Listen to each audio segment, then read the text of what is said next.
रात्रि क्लास चल रहा था 7 मार्च 1968। पहली तारीख के पहली लाइन में बात चल रही थी कि ये माया भूल कर आती है, रावण का रूप धारण करके। ये जो भक्ति मार्ग के लिखवाए है ना वेद शास्त्र, वो भी तो बड़ी भूल है ना बच्ची। तो ये हैं भूले हुए सभी, क्योंकि भक्ति भी करते रहते हैं तो भूले करते रहते हैं। अब भक्ति किसकी करते हैं? एक की करते हैं, और ऊंचते ऊंच की करते हैं कि जो नंबरवार नीचते नीचे हैं उनकी भक्ति करते हैं। अनेकों की भक्ति करते हैं कि एक की भक्ति करते हैं। बाप ने तो तुम बच्चों को तो बता ही दिया कि एक से आता है ज्ञान और अनेकों से आता है अज्ञान। तो अज्ञान आएगा तो भक्ति ही करेंगे ना। अनेकों रावण के सिरों की भक्ति करते रहते, जानते नहीं है कि ऊंचते ऊंच कौन है। अभी तुम तो अभूल बन गए, तुम तो नहीं भूलेंगे ना। और जो भूलते हैं वो तो भूलते भूलते इसको ऐसे कहा जाता है कि भक्ति के जैसे मच्छाल है, मलाच है, दुब्बण।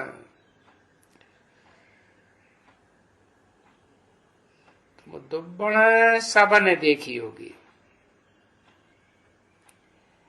जहां कलराठी जमीन होती है ना, नमकीन जमीन हो जाती है। सागर का सारा पानी नमकीन, तो धरणी भी नमकीन, तो उसमें दुब्बण कहा जाता है।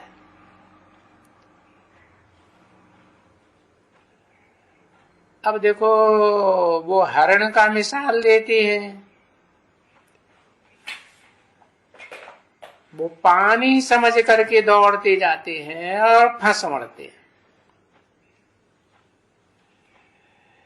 तो ये भी भक्ति मार्ग की दुब्बण है, बड़ी शोभनीक लगती है। देखो झांझ है, मजीरा है, मृदंग है, और फिर ये सुंदर सुंदर कृष्ण के चित्र हैं। तो ये सभी पंप एंड शो देख करके समझते हैं कि वो वहां कुछ ज्ञान है, परंतु वो भक्त तो बेचारे और ही भक्ति में फंस जाते हैं।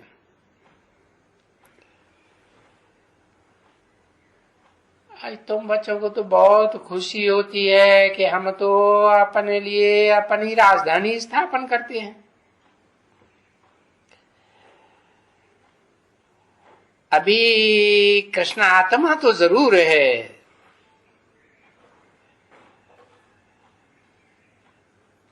कृष्ण की आत्मा भी है, तुम्हारी आत्माएं भी जरूर है। अब हो तो सभी एक ही परिवार के, दैवी परिवार के हो। अब देखो भूल कितनी है जरा सी, कि तुम सभी परिवार के हो कृष्ण के ही, और कृष्ण का ही नाम है सब जगह में।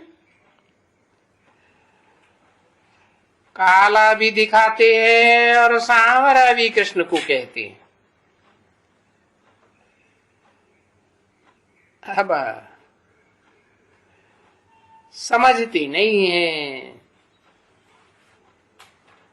वो बीके वाले ही जो फाउंडेशन डाल रहे हैं बेसमझ ही का,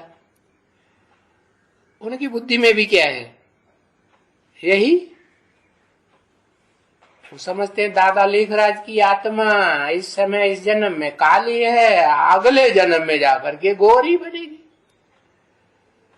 तो उसको समझ लिया है, 2 जन्मों में जन्म लेने वाले को श्याम सुंदर नाम रख दिया। अरे एक जन्म में एक व्यक्तित्व होता है, उसका नाम एक होता है कि 2 जन्मों में 2 नाम होंगे तो उनका नाम हो जाएगा? नहीं, वो तो एक जन्म की ही बात है कि कलयुग के अंत में सभी आत्माएं जन्म लेते लेते काली हो जाती है, सुख भोगते भोगते इंद्रियों की। इंद्रियां तो देह का अंग है ना, तो देह अविनाशी है या विनाशी है? देह तो विनाशी है ना, सड़ जाती है। तो देखो कलयुग के अंत में आकर के ये सड़े हुए शरीर वाले मनुष्य, जिनके शरीरों में ढेर बीमारियां भरी पड़ी हैं, तो उनमें कृष्ण भी तो है, वो भी तो तमो प्रधान बनता है या नहीं बनता है? अरे ये सृष्टि में कौन सी ऐसी चीज है जो पहले नई सृष्टि में सत्व प्रधान नहीं थी और अंत में अब आकर के कलयुग के अंत में पार्ट बजाते बजाते तमो प्रधान नहीं बन गई? कोई चीज है? कोई भी चीज ऐसी नहीं। तो देखो मनुष्यों का भी ये हाल है, अंत में आकर के एकदम काले सांवरे पड़ जाते हैं और बाप आते हैं तो सांवरे को उसी जन्म में क्या बनाते हैं? गोरा बनाते हैं या नहीं बनाते? अब नंबरवार है ना, है कि एक जैसे हैं? कोई कलातीत होगा तो कलाबद्ध कोई होगा, और कलाओं में भी कोई चढ़ती कला वाला होगा, 16 कला संपूर्ण, तो फिर तो कोई उतरती कला का भी तो कृष्ण होंगे ना। हाँ, तो बताया सब इस जन्म में पहले काले और फिर बाप आते हैं तो सबको गोरा बनाते। क्यों लक्ष्मी नारायण को भी काला और सांवरा बनाए देते हैं?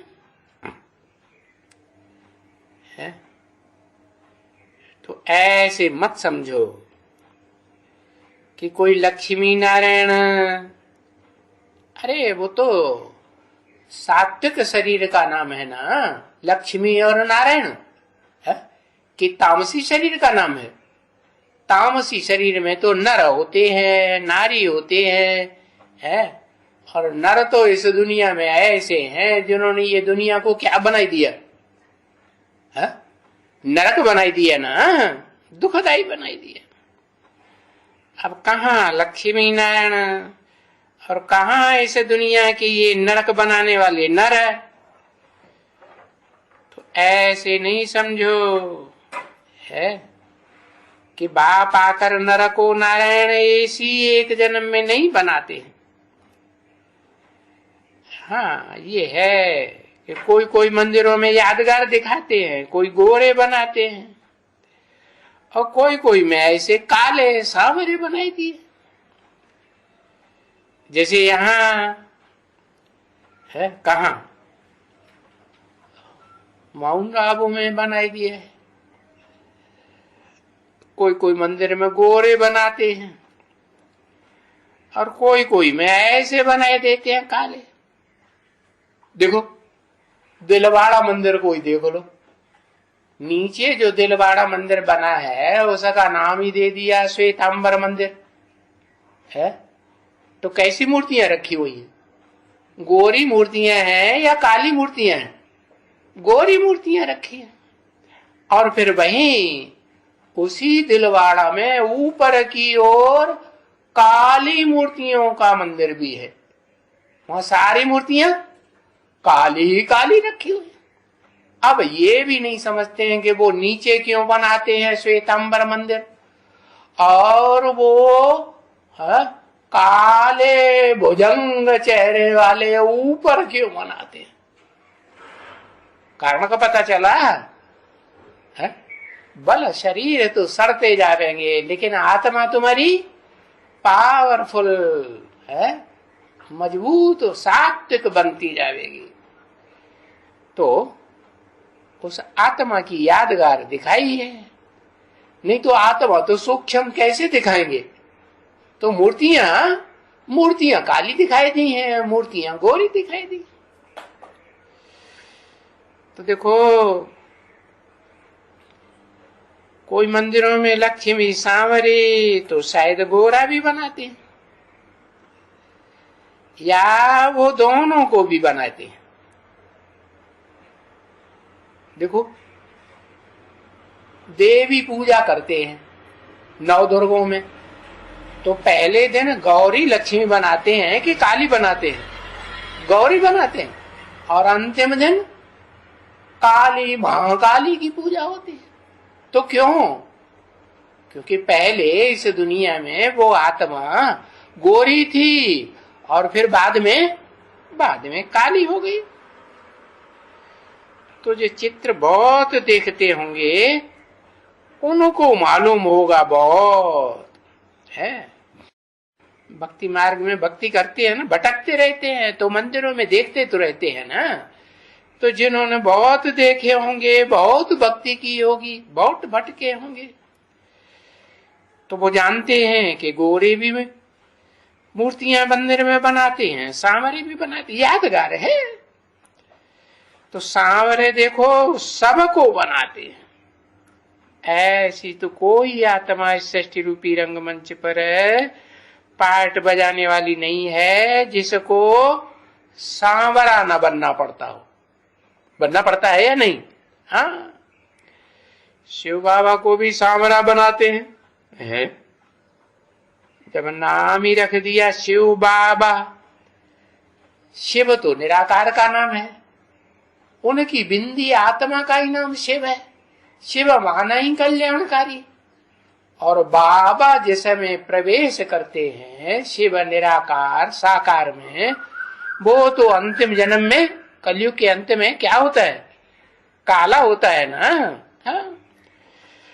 तो दोनों के नाम को मिला के इकट्ठा बोलते हैं शिव बाबा, नहीं बोलते साकार और निराकार। तो सांवरा बनाए देते हैं। देखो, लिंग भी काला बनाए देते हैं। अब वो भी तो सांवरा हुआ ना। जब सारी मूर्ति, सारा शरीर काला हो गया तमो प्रधान, तो वो भी तो एक अंग है ना, लिंग है। मूर्ति का लिंग है, अंग कहीं नहीं, अंग तो है। तो वो भी काला ही बनाएंगे ना कि गोरा हो जाएगा। चितकबरा होगा क्या? आधा शरीर गोरा, आधा शरीर काला, ऐसी तो बीमारी होती है ना, होती ना।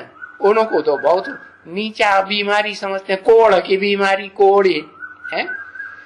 तो वो भी तो मिलता है ना, थोड़ा रंग लगा देते हैं, आर्टिफिशियल बनाए देते हैं। तो चित्र और पत्थर तो मिलते ही हैं, गोरे पत्थर भी मिलते हैं, काले पत्थर भी मिलते हैं। श्रीनाथ जी का जो चित्र है वो देखो जाके मंदिर में, कितना काला बनाया हुआ है।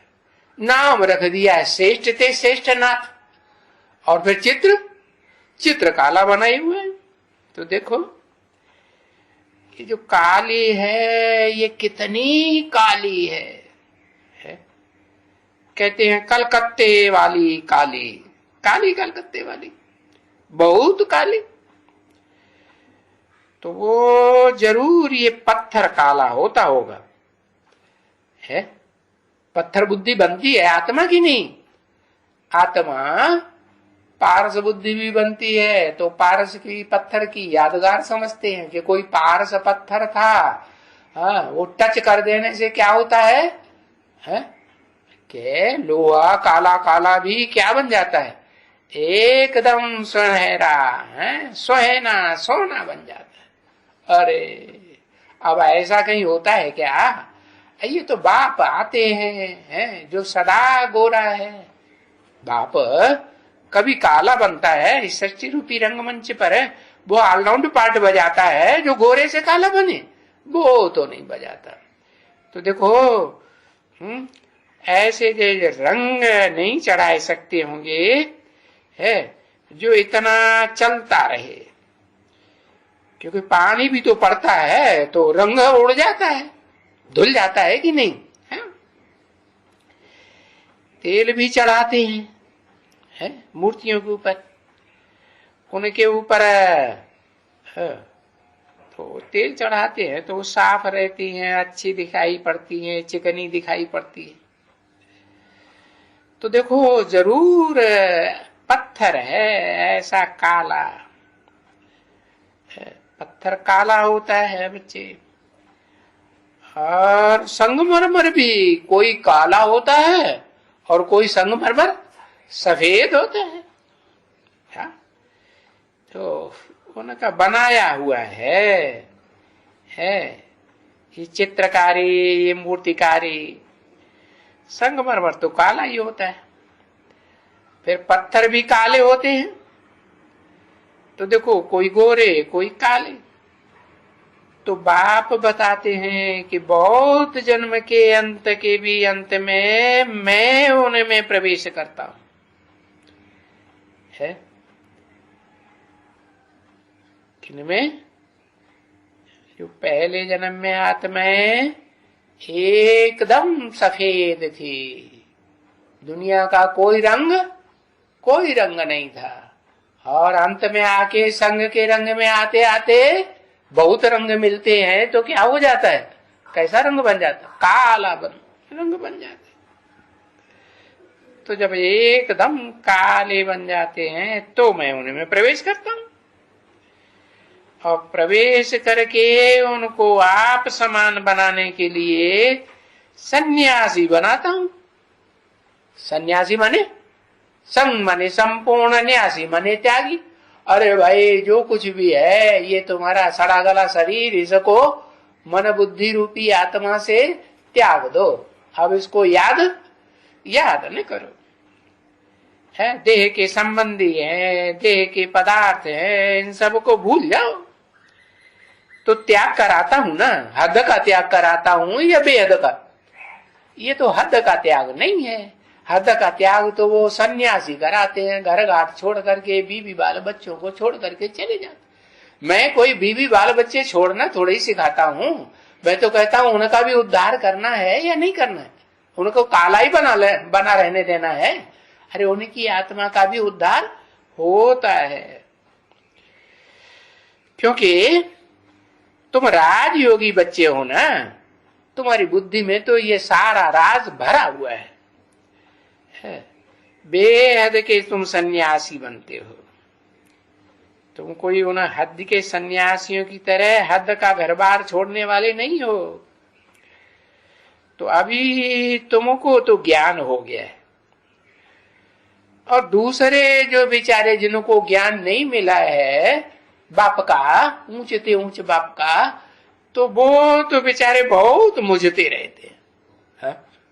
मुझते है कि नहीं? हाँ, क्योंकि अभी इनको तो बहुत ही है। किनको?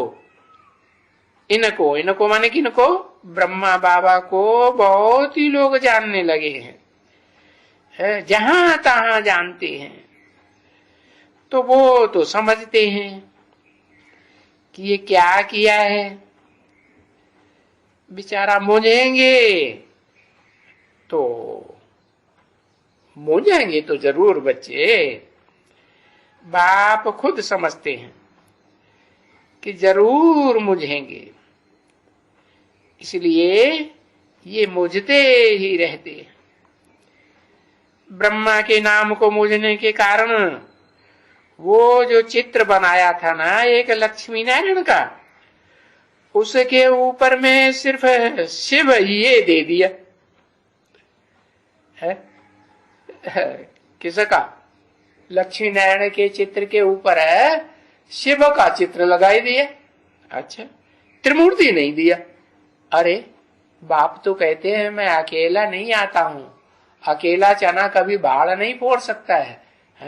क्या?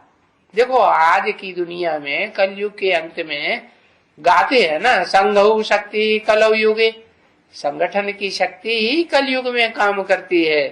तो मैं भी संगठित होकर के आता हूं। किसको? ब्रह्मा विष्णु तीन देवताओं के साथ आता हूं। तीन मूर्तियां दिखाई हुई है। तो भाई ये ब्रह्मांड परमात्मा ने, शिव ने भाई इनको रचा। अच्छा, वो तो ऐसे समझ लेते हैं, ऐसे तो हम भी कहते हैं और बाप भी समझाते हैं कि शिव बाबा ने स्वर्ग रचा है, शिव बाबा ने इनको भी रचा। किनको? ये ब्रह्मा नामधारियों को भी, जो चार मुख दिखाए हैं ब्रह्मा के, इनको भी किसने रचा? चलो 5 मुख भी दिखाते, भक्ति मार्ग में दिखाते ना, हाँ, पंचानन, तो उनको भी किसने रचा? शिव बाबा ने रचा। हाँ? अभी कैसे इनको रचा है वो तो उनकी बुद्धि में कुछ भी नहीं है कुछ भी नहीं। मनुष्यों को उनकी बुद्धि में तो ये ब्रह्मा को देख करके और ही बिगड़ते हैं। ये क्या है, यहाँ इस दुनिया में ब्रह्मा का नाम रख दिया है, ब्रह्मा आ गया है दुनिया रचने के लिए। फिर शंकर के ऊपर फिर थोड़ा समय के लिए वो बनाए दिया है। तो देखो ये बहुत होते हैं जो कहते हैं कृष्ण कभी भी पुनर्जन्म नहीं लेते हैं। अरे वो तो भगवान है। अरे जब भगवान है और कभी पुनर्जन्म नहीं लेते हैं तो तुम क्यों देखते हो कि कृष्ण भगवान ने विराट रूप धारण किया है? और विराट रूप धारण किया तो फिर दिखाते हैं कि ये अवतार लिया, वो अवतार लिया, ये ढेर के ढेर अवतार दिखाई दिए, 10 अवतार, 24 अवतार। फिर ये अवतार कैसे ले लिए? कहते जन्म नहीं लिया, अवतार लिया, माने ऊपर से नीचे उतरे। अरे कृष्ण को फिर माता के गर्भ से जन्म क्यों दिखाई दिया? वो भी तो अवतार है ना, उसे अवतार ही बताते ना। राम का जन्म कौशल्या के पेट से, गर्भ से क्यों दिखाया? वो भी तो अवतार है ना। अरे कभी कुछ है कभी कुछ है। तो ये चित्र तो तुम बच्चों ने जो बनाए हैं, बाबा ने साक्षात्कार करा के बनवाए हैं, वो बड़े फर्स्ट क्लास है। ये जो तुम्हारा कृष्ण का चित्र है ना, है कौन सा फर्स्ट क्लास? कृष्ण का चित्र फर्स्ट क्लास है कि थर्ड क्लास है? फर्स्ट क्लास चित्र है? दाएं हाथ में स्वर्ग का गोला लेकर के आ रहा है और पांव में, बाएं पांव से नरक को लात मार रहा है। कितना फर्स्ट क्लास अर्थ है, बहुत अच्छा है।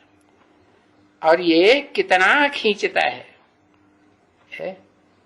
बुद्धि में भी खींचता है कि नहीं? बुद्धि से समझ करेंगे तो समझ में आता है ना कि हाँ भाई इनकी बुद्धि रूपी हथेली में शिव बाबा ने क्या दे दिया? नई दुनिया का नक्शा, हाँ, गोला दे दिया है। तो ये चित्र बुद्धि में भी आकर्षण करता है। तो जो कृष्ण के पुजारी हैं उनको तो बड़ा पसंद आता है। परंतु जब देखते हैं कि इनमें इनकी 84 जन्मों की कहानी लिखी हुई है, तो क्या कहते हैं? कृष्ण को तो काट करके अपने पास रख देते हैं चित्र, और बाकी लिखत लिखत निकाल देते। वो जो दिखत है ना, वो चिट्ठी काट करके निकाल करके ऐसे कर देते हैं। तुमने कभी देखा है ऐसे काटते हुए है? तो वो उसका निकाल करके छोड़ देते हैं, बाकी कृष्ण को रख देते हैं। और यूं अगर देखो तो चित्र, ये जो 2-2 पैसे 4-4 पैसे में मिलते थे, ये देखो तुम्हारा मट्टियों में पड़ा रहता है, फाड़ते रहते हैं, ऐसे ऐसे करते रहते हैं। एक सब कुछ करते भी हैं, तुम्हारे चित्र फाड़ देते हैं और फिर दुनिया में भी धक्के खाते रहते हैं। चित्रों के पीछे, मूर्तियों के पीछे ढेर के ढेर धक्के खाते हैं। ओम शांति।